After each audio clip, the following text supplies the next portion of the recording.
இயேசு கிறிஸ்து நாமத்தினாலே உங்களை வாழ்த்தி வரவேற்கிறேன். ஒவ்வொரு நாளும் இந்த வீடியோ மூலிமா உங்களை காண்பதில் மிகுந்த மகிழ்ச்சி, மிகுந்த சந்தோஷம். இந்த நாளில் ஒரு வேத வசனத்தை காண்பிக்கிறேன். யோனா 2ஆம் அதிகாரம் 2ஆம் வசனம். நம்ம வாழ்க்கையில் அநேக நெருக்கம் வரும், பிரச்சனை வரும், போராட்டம் வரும். ஆனால் இங்கே கூட ஒரு வேதத்தில் ஒரு மனுஷனுக்கு பயங்கரமான நெருக்கங்க. அந்த நெருக்கத்தை கொஞ்சம் கூர்ந்து கவனிக்கிறீங்களா? எப்படியாப்பட்ட நெருக்கம் பாருங்கள். ஒரு மீன் வயிற்றில் போய் ஒரு மனுஷன் மாட்டினா எப்படிங்க வெளியே வர முடியும்? பாருங்கள், ஆண்டவர் பாருங்கள் எப்படியாப்பட்ட அற்புதமான காரியத்தை செய்து அந்த கேளுங்க. யோனா என்ற ஒரு மனுஷன் நினைவு பட்டணம், ஒரு பட்டணத்துக்கு ஏசப்பா அனுப்புகிறார். நீ போயிட்டு அந்த இடத்துல சத்தியத்தை சொல்லுப்பாரு. அவன் என்ன பண்ணான், அந்த பட்டணத்துக்கு போக திரும்பி வேறு பட்டணத்துக்கு போயிட்டார். அவர் என்ன பண்ணார், சொல் பேச்சை கேட்காது என்ன பண்ணார், ஆண்டவர் ஒரு தட்டு தட்டுவார். அதே போல் ஒரு தட்டு தட்டினார், கடலில் உயர்ந்துட்டான், மீன் மீங்கிடுச்சு. பாருங்கள், நம்ம வாழ்க்கையில் நெருக்கம் வரும்போது கூட ஆண்டவர் ஒரு தட்டு தட்டுவார். சீராக போப்பா, ஒழுங்காக போகணுவார். தட்டலைன்னா ஒரு தட்டு தட்டுவார். அப்போ தான் நம்ம திருந்துவோம். அதே போல் தான் இந்த வாழ்க்கையில் யோனாவுடைய மனசில் ஒரு காரியத்தை பாருங்களேன். யோனா 2ஆம் அதிகாரம் 2ஆம் வசனம் சொல்கிறார், என் நெருக்கத்திலேயே கர்த்தரை நோக்கி கூப்பிட்டேன், அவர் எனக்கு உத்தரவு அருளினார்.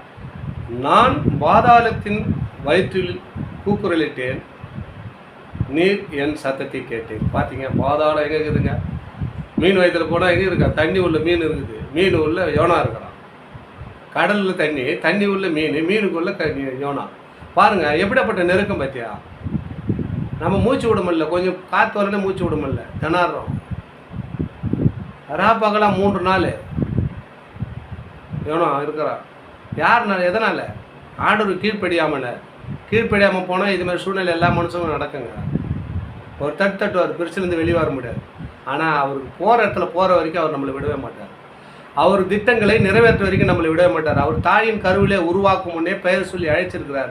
நீ இதுக்கு தான்ப்பா லாகி, இதுதான் செய்யணும், இந்த வேலை தான் உனக்குன்னு கட்டளை எடுக்கிறாருங்க. அந்த வேலை பிரகாரம் போனோம்னா நம்ம சரியாக நம்ம வாழ்க்கை ஓடும். நம்ம திரும்பி முறுமுறுத்தோம்னு வச்சுக்கோ. இஸ்ரேல் ஜனங்கள் முறுமுறுத்தார்கள். கானான் தேசத்தில் பிரவேசிக்க முடியாது, எத்தனையோ பாதிலே அழிஞ்சு போனாங்க. 2 பேர் தான் போனாங்க, காலேப்பு, யோசுவா.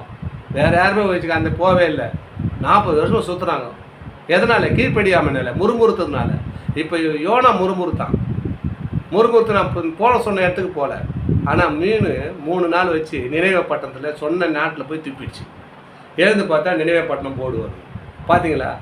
ஆண்டவர் அப்படியேப்பட்ட அற்புதம் செய்வாருங்க. அவர் நினையாத நிலையில் அற்புதங்கள் செய்வார். ஒரு நொடி பொழுது போதுங்க அந்த உலக சூழ்நிலையை மாற்றா, நம்ம சூழ்நிலையை மாற்றுறங்க.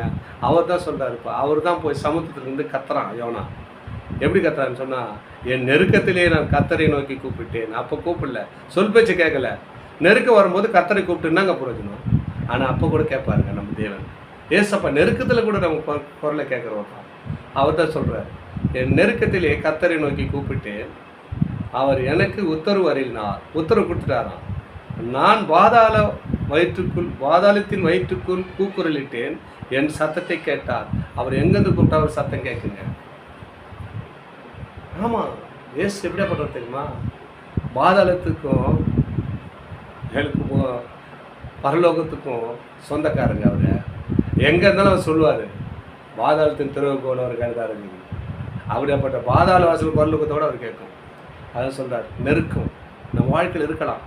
அநேக நெருக்கப்படும் போது கர்த்தரை நோக்கி கூப்பிட்டா கர்த்தர் கேட்குறவுடைய சத்தத்தை, நம் சத்தம் கர்த்தர் கேட்க வேண்டும். யோனாவுடைய சத்தம் கர்த்தர் கேட்டுச்சு. ஏன்னா யோனா ஆண்டவரோடு இருந்தான். இருக்கும்போது ஒரு போன இடத்துக்கு போக முடியாது, ஒரு செகண்டு தாங்க.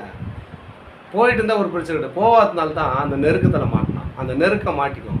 ஆண்டவருக்குள்ளே ஊழியம் செய்யலாம், ஆண்டவருக்குள்ளே வழியில் போகலாம். ஆனால் தவறான பாதையில் போகும்போது நமக்கு ஒரு நெருக்கம் வரும்போது இப்படிப்பட்ட சூழ்நிலை மாறும்.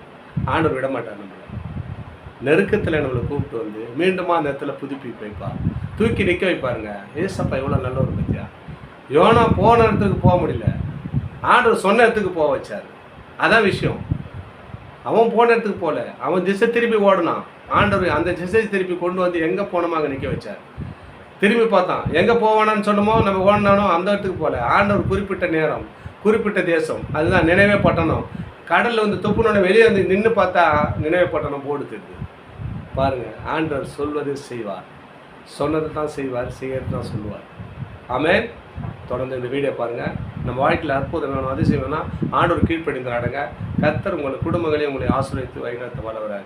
தொடர்ந்து ஒவ்வொரு நாளும் இந்த வீடியோ கூட உங்களை பார்க்கணும்னு சொன்னால் சப்ஸ்கிரைப் பண்ணுங்கள், லைக் பண்ணுங்கள், ஷேர் பண்ணுங்கள். ஆமென்.